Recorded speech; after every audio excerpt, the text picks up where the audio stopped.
ng kanlubang. Mapapansin ang iba't ibang planta at pagawaan sa lugar na ito. Marahil ito'y dahil malapit lamang ang Calamba sa Metro Manila at iba pang bahagi ng Southern Luzon.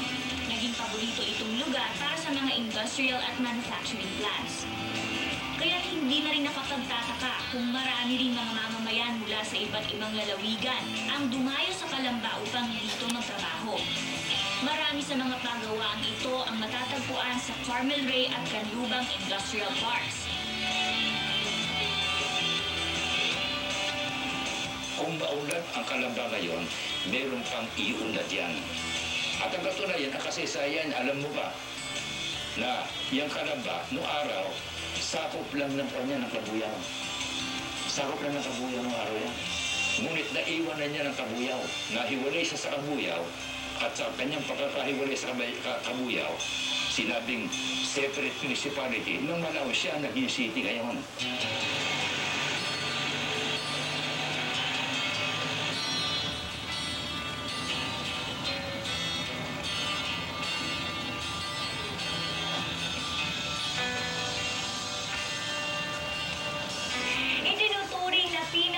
Sa Pilipinas, ang Canlubang Golf and Country Club. Dinisenyo ito ni Robert Trent Jones, isang kilalang golf course architect na nagdisenyo na ng may 500 golf courses sa iba't ibang panig ng mundo.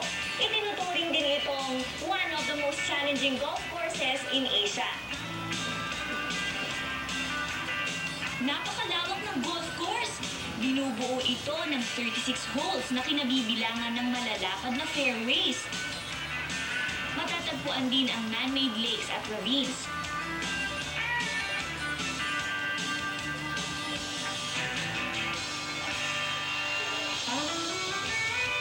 Ipinagmamalaki nito ang North Course dahil sa championship layout nito na may sukat na 6,872 yards.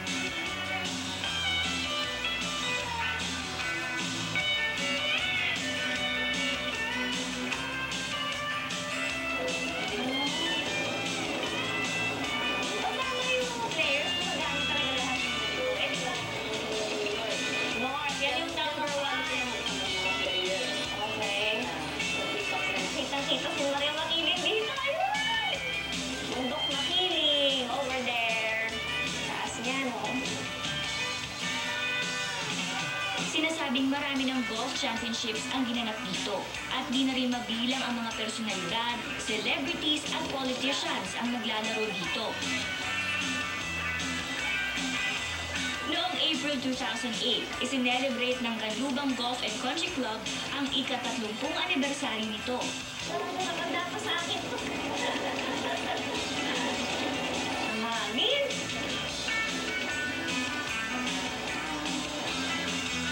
Siyempre, hindi maaaring hindi ko subukan ng mag-golf. The grip, 2 thumbs up. Okay po. And then it's supposed to back out. Back out. And a little time.